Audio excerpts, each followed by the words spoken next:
we're live. Hello, everybody, and welcome to this episode of the Future Proofed podcast brought to you by Copy.ai. I'm so excited to be joined today by Kyle Poyar. Kyle, how are you doing? Hey, Kyle. Doing great. It's finally, as we talked about, it's finally sunny in Boston. It's spring. People in Boston are known for being rude, but this is like the one time in the year when they are a little bit less rude. A little bit less rude. That's where the bar is in Boston these days. Gotta love it. Kyle is an operating partner at OpenView, and we're going to talk all about the main topic today, which is ARR per employee and how that's becoming such a key metric for efficient growth. Kyle wrote up just a masterclass on this with a bunch of research, and he's going to unpack a lot of that research and analysis for us in a moment. But before we get into that main topic, who are you, Kyle? Tell us about yourself. Where have you been? What do you do now? Yeah, well, I've spent the last 14 years of my career working with founders and operators to take innovative products and turn them into actually sustainable business models. And a passion of mine is to think about all of the innovations that have meant nothing to the world because they've failed to commercialize or build a go-to-market motion that was repeatable and able to get that innovation in the hands of customers. Started the first 6 years of my career in consulting at Simon Kucher and Partners. Simon Kucher is the largest consulting firm working with companies to monetize their innovations. And then the last 8+ at OpenView, which is a venture capital firm investing in business software companies. And as an operating partner, I've worked closely with those portfolio companies on anything that they need to take their go-to-market from where it is when we invest, which is usually very nascent, maybe a couple reps, to hopefully a point where they're dominating their markets. Amazing. And I'll plug your Substack right now because it's one of the best. It's growthunhinged.com. So check out that Substack. And of course, you can go find Kyle on LinkedIn because you're pretty active nowadays on LinkedIn, which I love to see. I am. I'm not doing the posting every day route, but good 3 to 4 times a week. For me, it's actually like fascinating. It's my way of learning and connecting with folks. If I have an idea or work with a company on something, it's like, why not just put that out in the world and turn it into a conversation with other folks? And it mirrors up nicely with exactly what you just outlined there, Kyle. Your whole goal is to take all these innovative products and turn them into that sustainable business model. It's such an interesting way of thinking about things, and it's so helpful for so many people in the community. So let's dig into the topic du jour. Let's talk about this key metric of ARR per employee. You've been at OpenView now for, I believe, 8 years. You've been studying all things startup. You've been studying established companies. You've been studying different revenue models and how things are changing, all sorts of different financial metrics. So let's talk about trends that you've seen develop over the years. How have things shifted over the last 5 or 10, and what are companies focused on now?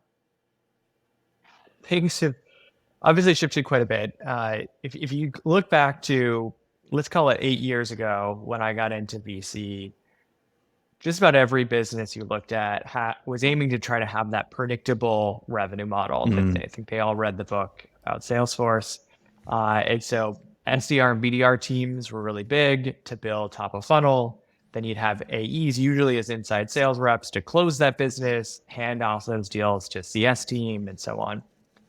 And we started noticing that there were a number of businesses that were managing to grow faster at scale and more efficiently than their peers by taking a totally different approach, and that their approach was being discounted in the market. So businesses like Calendly, Datadog, or Expensify, which were OpenView portfolio companies, were often leveraging free products, self-service, onboarding and purchasing, and a number of other things that we've now come to start to call product-led growth to drive much more efficiency in the customer experience. And the fascinating thing is it was often about taking things that were done manually in a people-intensive way and turning them into more productized solutions that allow for a more consistent and ideally better customer experience at scale, that bring in data to make everything just work better as you have more customers, and to decouple scaling from just having to kind of constantly be on this treadmill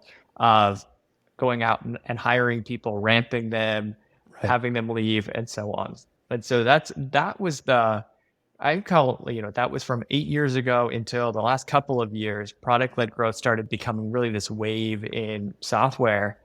And then as we moved away from the kind of zero interest rate times and funding was starting to dry up for folks, interestingly, at that same time, AI innovations started Right. to be much more widely available. And so we started to see this mindset of efficiency actually be translated more generally across business processes. And people started to say, hey, let's look for generally things that are done in a manual, people intensive way. And there might be product based solutions, or there might be new technologies through AI and automation that we can leverage to get to this North Star of, we're not there yet, but maybe we'll get to this North Star of the one person unicorn, right? Envisioned by Right. Sam Altman, Right. where you're really able to build this fantastic business around a technology innovation in a way that where people are optional and people can do what they do best, but they're not relied on for kind of manual or routine types of work. That's really well said, Kyle. And it's so interesting, kind of these two eras that you outlined. I'm paraphrasing here, but the rise of PLG and now kind of the rise of AI and the promise of AI. And what we're seeing and hearing from a lot of go to market leaders is they feel like they're just plagued by this problem of go to market bloat. And PLG solved a lot of the process orientation that you just mentioned around go to market bloat, where you all these different handoffs that you have between teams and all these different sorts of tools that you have to try and make certain elements of the customer journey work. And you can tear a lot of that down by just thinking differently about how you're going to approach that from a business model and then customer experience standpoint. And that was the rise of PLG. And now what's interesting is how can AI take that to yet another level and take all this application sprawl and all these hyper specialists that we have on the team and all these processes, and importantly, how can it take all the data, structured, unstructured, semi-structured, whatever it is, and help you make better business decisions or optimize or automate processes in a way that's going to eliminate a lot of the bloated ways that we're going about doing things now. And so this Sam Altman vision of the one person unicorn, probably not too far away. I guess time will tell. Totally. When I just go back to thinking about what if Uber operated like a SaaS company, right? Mm, You would probably land on their website. There wouldn't be a whole lot of information. You'd have to contact someone. You would hopefully get someone to call you back yeah. and qualify you. It might actually take a couple days before someone even responds.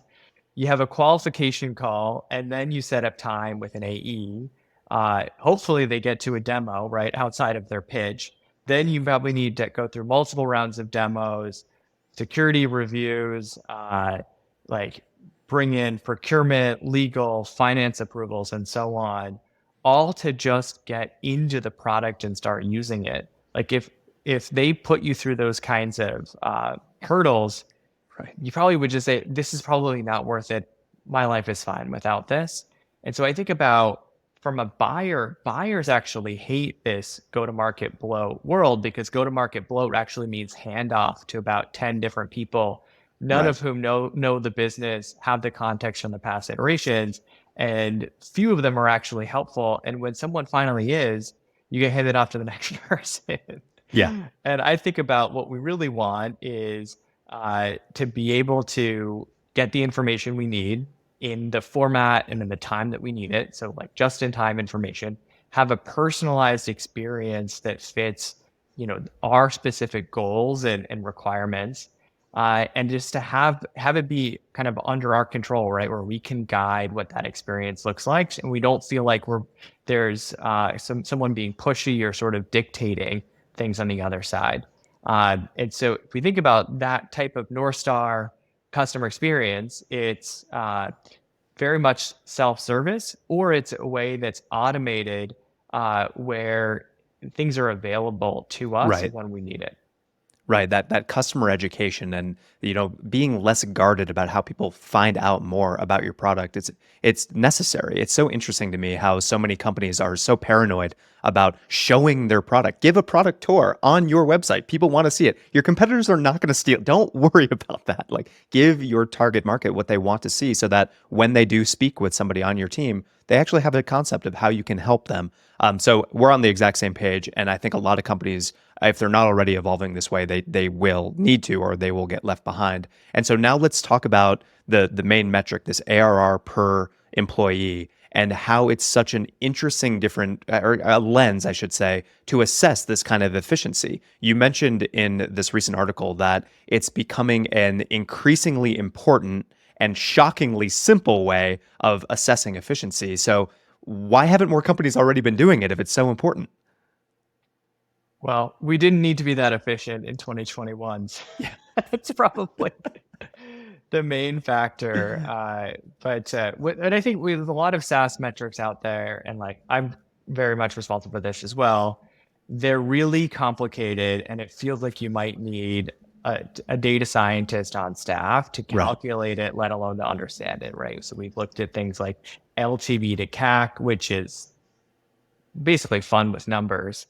Uh, there's a new metric that's been popular. It's called Rule of X, where Hmm. you look at growth rate plus profitability. Only growth rate has a multiplier, and that multiplier is different for different kinds of companies.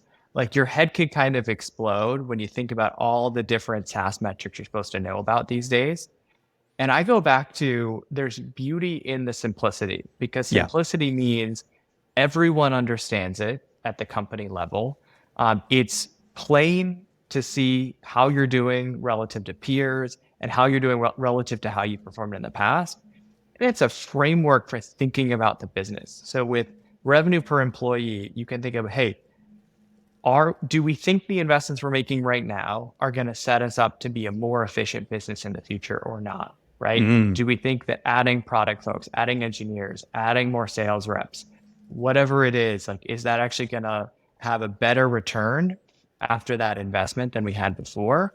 And if you believe that, obviously, that's a fantastic kind of hiring decision, a fantastic opportunity, but it's not a default of, oh, we want to scale the business, so we need AEs and we need BDRs for those AEs, and we need an extra RevOps hire, and we need solution consultants, and we need onboarding managers. We need like all of these 10 people just because we want to be able to accelerate growth. You can kind of start from more of a first principles view around understanding the health of the business and where you're trying to take it. It's so interesting. And what I've seen so many times, Colin, I'm sure you've seen it as well, is that companies want to pour gas on the fire. They have a new funding round or whatever it is, and they believe that the means of achieving velocity is by doing exactly what you just said, putting together this capacity model saying we need 5 AEs and we need 2 SDRs to support them. And then that's going to yield X number of customers. So we need CSMs and implementation and professional services. And then, of course, we need management layers for all those different teams. And they intend to achieve velocity, but they actually just add more and more onto the bloat that exists. And they never actually realize that sort of, increase in returns, increase in ROI that you said. So being really sharp about ARR per employee is just a different lens to kind of see what kind of efficiency you're able to gain. And exactly what you said, benchmarking this over time, you'll know, are these investments that we're making adding to our bloat, or are they achieving velocity in a really simple metric? And so I know it's super obvious, but just for the sake of really being on the nose here, how do you calculate it? Well, yeah, you don't need a whole lot of, you don't need Excel really for this one. So in general, you're looking at annual recurring revenue. And I think of that as, you're not looking at GAAP revenue or anything like that, more of the recurring revenue, which is the primary metric against, how software companies are valued, is their annual recurring revenue. And then you divide it by your number of full-time employees. And so if you have part-time employees, they count for kind of half of a resource. Uh, Full-time employee would count as one resource. And it's, relatively straightforward. Obviously, there are maybe more sophisticated ways that you could calculate it. Like you could look at revenue per compensation dollar if you have people in different geos, or you can Mm. like, there's a lot of different kind of ways that you can get really precise about it. But I love the simplicity as a starting point of just literally dividing your annual recurring revenue by your number of full-time employees. I think that's exactly right. And I'll add one little layer of complexity. The way that I think about this is we have a handful of contractors for content writing and for marketing operations, for a handful of other things. I add up the amount we're spending on contractors until it equals one fully burdened employee, and then I'll count that as yet another FTE. So even though we only have a 4-person marketing team, we're spending like we have a 5.5-person marketing team. And that kind of intellectual honesty is important. Otherwise, you're going to end up juicing the stats just like you could juice the stats with CAC to LTV or whatever else it may be. Yeah, that's a great addition. So, what does good look like? Let's talk about some benchmarks, and there's a million different ways of looking at things. And I'm going to plug this again: growthonhinge.com. All you can see all the charts, you can see all the graphics, you can really study this. But what does good look like? Talk us through the benchmarks. Well, maybe let's start with like what you ultimately want to achieve. So for publicly traded technology companies, they typically see about $350 to $400,000 in ARR per every employee. The median is close to 300,000, but really that top quartile gets closer to 400,000. And the best companies like Dropbox see ARR per employee of $800,000 or more. So that's ultimately what you're trying to go. But most startups or early stage companies are by no means there. Right. They're investing in growth, right? They don't have a repeatable motion. They're spending a lot in product so that they can, sell to customers in the future, right? Build more competitive advantage. So you start to downscale that, right? If you're trying to get there in the future, if you were north of 50 million in ARR, good looks like something around 250,000 in ARR per employee. If you're in the, call it 20 to 50 million range, around 200,000 is appropriate. If you're kind of in that 5 to 20 million range, 150,000 is more or less ballpark. And then if you're, single digit million ARR, about 100,000 is more normal. I caveat to say this is a metric that can fluctuate a lot in the early days. So when you're less than $1 million in ARR, probably doesn't make sense to monitor this metric too closely for your business. But think more about, looking at this metric as you scale past that 5 million or so mark. How did you get these numbers, Kyle? Talk us through the data set that you had and how you calculated this. And you're talking about the top decile, quartile. Like, what determines who's in the top? Is it just the efficiency of this metric? Yeah. So starting with where the data comes from, for the past 7 years, I've run a benchmarking survey called the OpenView SaaS Benchmarks. And this is something where we go out and survey private software companies and through a whole host of partners are able to get about 700 or so each year to participate and share financial metrics like their revenue, but also internal metrics like their number of employees. And so what we did is we looked at, with good, the good metric, we just looked at the median for all companies. What was that median ARR per employee? So this isn't making a judgment call to say like the fastest growing companies, here's what they look like. This was just of that broad data set for that ARR band. And then for the publicly traded companies, that the data source was Virtual Research, which is a third-party company that collects this data about publicly traded companies. And again, that median figure of close to 300,000 ARR per employee just came from looking at all the companies. What's the middle? Wonderful. Okay, so to reset it, if you're in the 1 to 5 million ARR range, good is looking at like 90K or so ARR per employee. If you're more than 50 million in ARR, you're closer to that 250K. That's the median, and you've got different data points in between. So talk to us about trends. You mentioned you've been doing this survey for 7 years. How are you seeing things shift maybe compared to last year? Well, this used to not be a metric that people paid much attention to. And so when you think about like the 2021 days, many companies fundraised. And then the first thing they did was go on a hiring spree, right? To deploy that capital to drive more growth. I remember board conversations where a company would have been planning to grow 100% year on year. And there were questions like, well, what else can you do to grow 110 or 120? Can you open a France office, a Japan office? Like hiring was sort of the default assumption. And if we thought it could impact growth, it often was prioritized. And so what that looked like is when we've tracked this metric from historical data, it was often quite low. and especially low for venture-backed high-growth companies. And so in 2022, which we collected the data in the middle of the year, it was starting to trend a little up, but it still had that overhang from 2021. And so when we compared that 2022 data from the 2023 data, we saw massive improvements in ARR per employee year on year, looking at north of $50,000-$60,000 ARR per employee improvements across these different revenue bands. So pretty sizable numbers. Now, I do want to caveat this to say, like, there's healthy ways of improving ARR per employee and there's unhealthy ways, right? You could have this number go up overnight if you lay off 20, 30% of the team, Like but then Twitter you're and probably going to Facebook have did a last year. hard Yeah. time continuing to grow the business. And so I think of it as like for many of these companies, they did have some sort of reduction in force over the last Right. couple of years.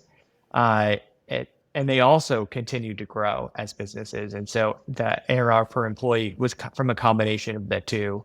But when they think about how they're going to keep either maintaining or growing that metric in the future, now it's much more like, how do we keep the same headcount or grow in an efficient way and still improve this metric? And that's where it's much harder, but you start to get more of these sustainable improvements. Really interesting. And we're going to talk about how you have a couple different categories for how to achieve some of these improvements, or at least how to think through how to achieve these improvements. But let's talk about the growth rate versus ARR per employee, because that seems like such an important component here. And you mentioned we've broken things, or you've broken things down into different kind of tiers of ARR, and you've juxtaposed how quickly are you growing versus how much ARR per FTE are you achieving? What are some of the insights that you found there?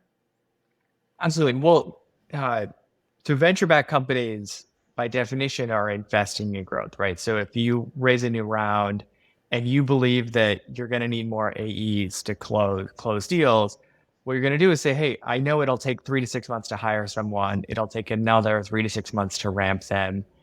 That's a year of some spend Right. without improving ARR.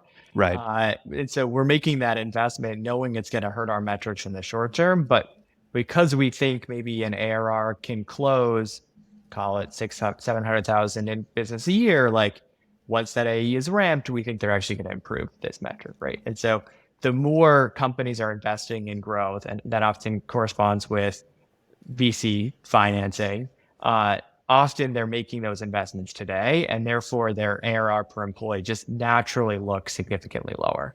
So when we pulled out these venture-backed companies that are investing significantly in growth, their ARR per employee tends to be about 40 to 80,000 less than businesses that are either kind of bootstrapped, break even, or just slower growth, more steady state businesses. 40 to 80K less ARR per FTE when investing in growth. So now the $1 million question is, how long, how much time is the right amount of time to think about, okay, I'm making this investment today. I know that my ARR per FTE is going to take a hit. How much grace should I give myself? Should I give my company for that investment to bear fruit? Do you have any thinking around that? So I answer this two ways. One is, how much grace do you have the ability to afford? And so Sure. what's the cash look like on Yeah. the balance sheet, right? What's the appetite from investors? How are you thinking about sort of product strategy and future differentiation, and kind of that what your business is going to look like in a couple of years, knowing that maybe there's some bets that you're going to make that won't pay off, but are ultimately getting you to this better state. So if you have a lot more of that grace, you can give time for these investments to bear fruit. But for most folks, I would say, regardless of where you fall, I would be trying to look at leading indicators, so you have a sense as quickly as possible if some of these investments are actually working. So if you're not looking at metrics like time to first deal or Hmm. time to quota with your new reps, or just overall quota attainment across your team, if you're not looking at metrics like that, then you're essentially going to get a lagging indicator of whether these investments are paying off rather than knowing kind of as soon as you realistically can whether or not they're working. And so that's the leading indicators will be different for every business, but you generally want to be looking at the what you would consider to be leading indicators of revenue growth, and that's going to make sure that you both have good signal into if these investments are working, and that you actually focus your team on doing the right things that are going to make these investments pay off. That's really interesting. And I think another kind of corollary, and let's get into maybe a bit of more of a playbook now, Kyle. A corollary is in the, 5 or 8 years ago, when let's just say you're expanding internationally. Here's one of my growth bets that I'm going to make. We're doing really well in the US. We're now going to try and open up some sort of presence in Western Europe. That's a pretty typical pattern that startups have. And 5 or 8 years ago, the opening an office in London would be 5 salespeople and 2 SDRs and a manager and a country GMs and all this localization stuff and all these things. Now, fast forward, and you could probably get away with being a bit smarter or more measured, I should say, in how you're investing in that kind of growth strategy where maybe you don't need the 10 or 15 people out of the gate. Maybe there's a way that you can lean on some sort of AI, some sort of automation, some sort of new revenue model, some sort of something that takes the onus or the impetus off of people to make that growth bet and puts it more on technology or process or something like that that you can invest in. So let's talk about the playbook. You have a kind of a 3 points where you recommend companies to focus on for achieving or optimizing this ARR per FTE metric. And the first one, near and dear to my heart, is all around AI and automation, and specifically to improve productivity, which is always the name of the game. So unpack that one a little bit for us. Well, as you think about like being more efficient, uh, you have to start to think about where there are buckets of spend in a technology startup or just Yep. organization. And the primary area is usually headcount. And if you look at headcount, call it 30% or so of the team tends to be in engineering, another 10% tends to be in product. So you've got maybe 40% or so of the staff are in product and engineering. So that's one bucket. Let's set that aside. We could talk about that later. And then the other big bucket is in go to market. So roles like sales and marketing that are generally driving your kind of new customer acquisition motion. That's usually another, call it 25% of employees. And that's the kind of the growth engine of your business. So I think about that, go to market group as one of the like meatiest buckets where you can kind of meaningfully have impact in either improving ARR or be more efficient about how you acquire new revenue. So that I think that has to be the starting point is Sure. understanding where you want to apply AI and automation. And then, when you look into that go to market function itself, you might start to think about ratios we've become accustomed to, right? So how many marketers do companies usually have per AE? How many SDRs do they have per AE? How many solution consultants per AE, right? How many CSMs per paying customer? And that's Mm. where you would want to look at those areas and you say, like, why should we just assume all of these are going to continue to be maybe what they were historically? How can we apply technology to take a lot of the things these people were doing and actually take the routine work or the manual work and apply solutions that actually get that done for people so they can focus on what they're good at? And then the reality is that you probably will still need to scale your account execs in a consistent way to kind of close pipeline, but maybe you can get AEs to a point where maybe they have higher quota bar per AE. But then you probably over time should need fewer marketers for every new AE that you're adding, should need fewer SDRs, or maybe even no SDRs if you can automate that outbound SDR motion. And so that would be the kind of key thing in goal setting is to not just assume that these ratios that you have hold true, but actually think about where you can get some leverage in the business through technology and automation to improve these ratios. It's really well said, Kyle. And I'll add on because we're living this right now and seeing a lot of go to market teams invest in AI for this exact reason. But the mistake that a lot of companies are making right now is they're trying to automate the current way that they're doing something. And that's fine, but it's not going to, it's incremental. So if you, for example, are running an outbound sales motion right now and you're, sending out thousands of emails and you get a 0.01 reply rate and you just bring in AI to go and do that for you, you're not going to change anything. You might have less spend, but you're still going to have pretty crummy results. And so what we're encouraging people to really think through is what is the overall process that you are running? And let's break this down and think again from first principles here. You have this AI capability that's not just about sending emails without a human body. It's about improving the research that you can do. It's about putting AI to work to go and read all these open job descriptions that every company in your book has and inferring what their growth strategies are from those open job recs and then personalizing emails for that and then sending those emails to go from that really bad reply rate to now, what about a 5 or 10% reply rate to cold emails? How will that change your calculus here? And so AI is not just about replacing a button presser. It's about completely rethinking the way that you can architect your strategies. And that's one example from an outbound sales standpoint. And that really can move the needle. And so when companies are thinking about, well, how do I justify this spend? Every dollar, every dime I spend right now is under the CFO's scrutiny. The case that we're making to them is not, you're never going to have to hire another person again in your whole life. It's, hey, take 6 months to get your strategy right, defer the cost of that headcount for 6 months, and that justifies the spend on this AI solution that you can then go run this new playbook. And that's how companies are freeing up budget while still investing in people in a more traditional way and sustaining growth. Yeah, I think that's a key thing to highlight is that ultimately we're after growth and generating more revenue, building bigger businesses. And so the answer is generally not like automating a bad process. Right.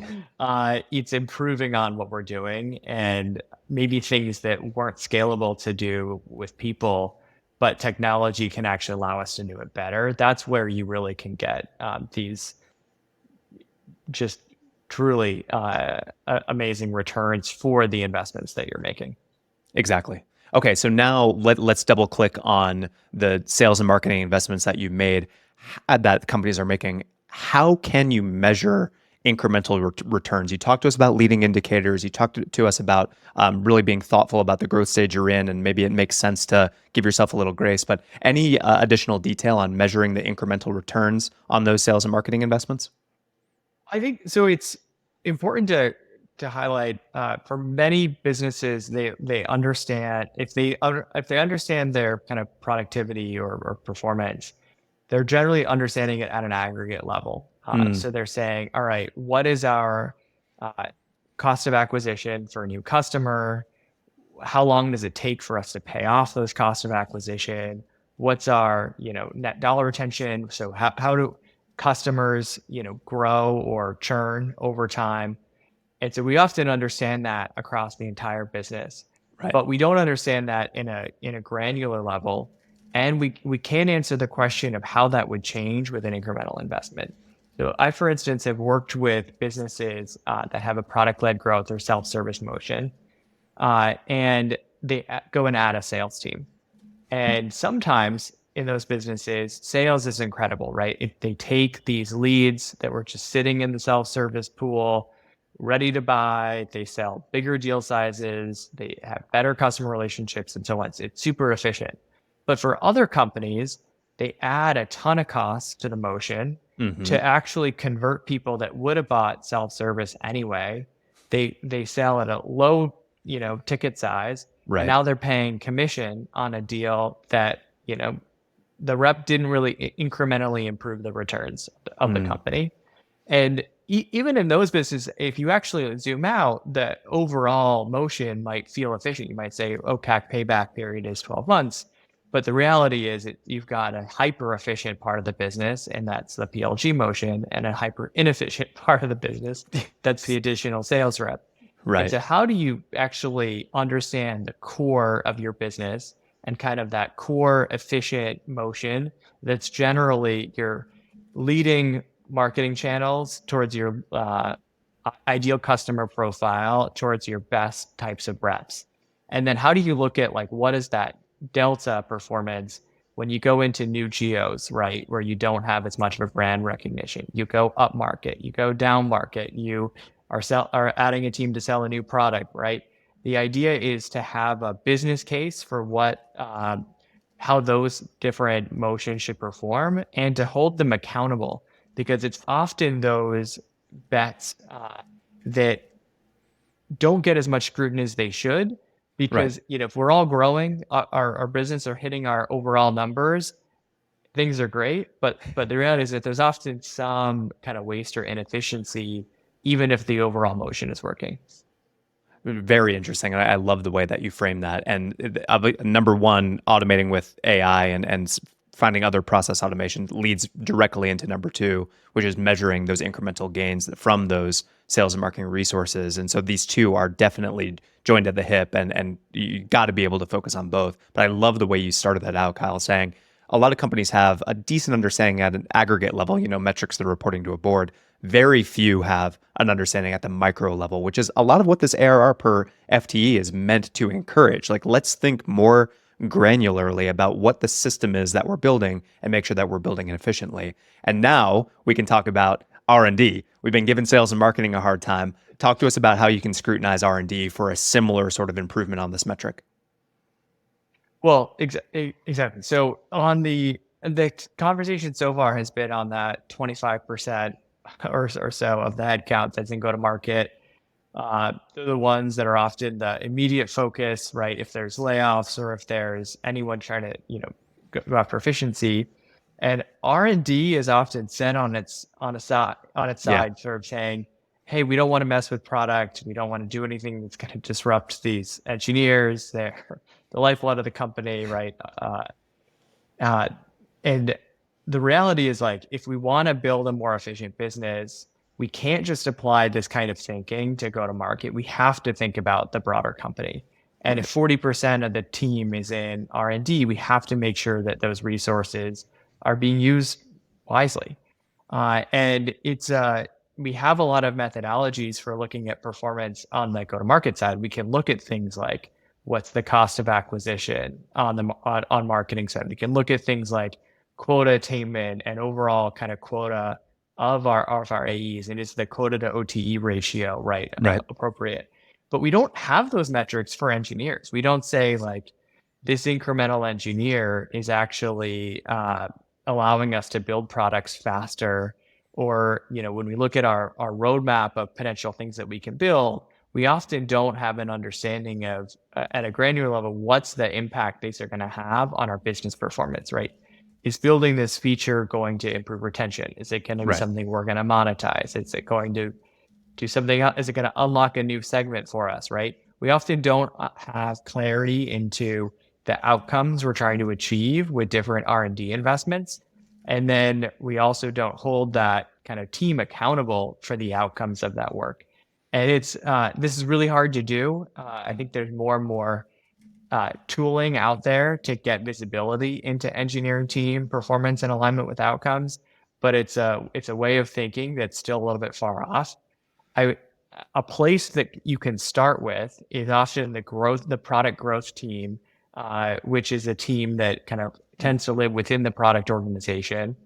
And with those teams, they have a kind of broad purpose mandate on inflecting growth in the business, but there's no, like commission plan for actually driving that growth. There's often no kind of clear KPIs around the business impact for those teams. And I tend to find that frequently they are optimizing surface areas that don't significantly move the needle on a business, right? They're going after things like uh, self-service onboarding, activation, uh, in-app monetization. And many of those are really great projects that need to get done, but there's often bigger ticket items that they could Right. be working on that they stray away from. Often actually applying growth team resources to working on sales productivity, for example, or kind of Hmm. that overlay with the sales team. And so I like kind of applying this type of framing or mentality to go, if we were to think about where we would be able to have the best improvement in terms of overall revenue per employee, where would we orient this team, and Mm. what would be reasonable that this team could get done? And so it's still hard to do, but it's something that we can't just apply this mindset towards sales and marketing. I hope that every exec who's listening to this is planning their next offsite around this topic. Let's think holistically about A, what is our ARR per employee? B, how does that compare to benchmarks? And C, what can we do holistically across the entire company to improve this metric? That would be a very interesting conversation, I think, for pretty much every single company out there. You get a lot more aligned. Yeah, that's for sure. That's for sure. All right, Kyle, that was absolutely awesome. That was a masterclass. I said I have one bonus question or mystery question for you at the end of this, which has nothing at all to do with what we just talked about and everything to do with you, my friend, which is I'm very curious to hear about a book that you've read. And it could be a business book or management or philosophy or novel. I don't care. Just a book that you've read that's had an impact on you, your career, or on your life. What book is it and why? Oh, this is actually a tougher question than it should be because I'm not a huge book person. I read like every newsletter, every That book I we can go listen that route. to ever, but I don't actually read that many books. But I have finally finished a book somewhat recently that was really impactful, and I was like proud of myself for reading a real book. It's called The Dawn of Everything, and it basically rethinks the kind of sequencing of civilizations in Mm, human history. And we often thought about like a shift from, hey, we move from like nomad culture, right, hunter gatherers, to farming. And with farming, we moved to cities, and then we had moved to kings, and then we moved to democracy. And it was sort of this sequence of things getting better and kind of constantly evolving into more and more of a civilized model. But this book actually unpacks all of the myths around what really happened, hmm. and unpacks things like, cities existed that were actually fine without empires or kingdoms operating them.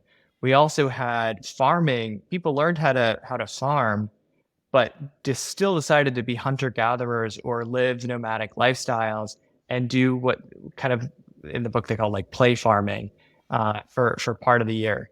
And so what I picked up in this book was that uh, progress doesn't always look up and to the right. There's often a lot of gray area. And we always need to understand like what is the underlying motivation? Yeah. What are we optimizing for? Yep. And for many people, it's like things like freedom, ability to kind of control our own destiny, being with a kind of tight group of people where we share culture with. And that's not like the thing that's lionized, where it's not the same thing as empire building of Right. civilizations like Rome, but it turns out it's really important to people. And so it just also kind of not treating progress as a singular goal, but thinking about what progress means for individuals. Amazing. Kyle Poyar, he's studying how companies are evolving. He's studying how civilizations are evolving. You're the man. Thank you so much for the time. Where can people go to learn more about you, learn more about OpenView, learn more about Growth Unhinged? So I'm accessible on LinkedIn. You can just search my name, and then Growth Unhinged is growthunhinged.com. I put out a new newsletter every week, and feel free to reach out, send me a DM, and happy to get in touch. Thanks so much, my friend. That is a wrap on this episode of the Future Proofed podcast brought to you by Copy.ai. We will catch you next week.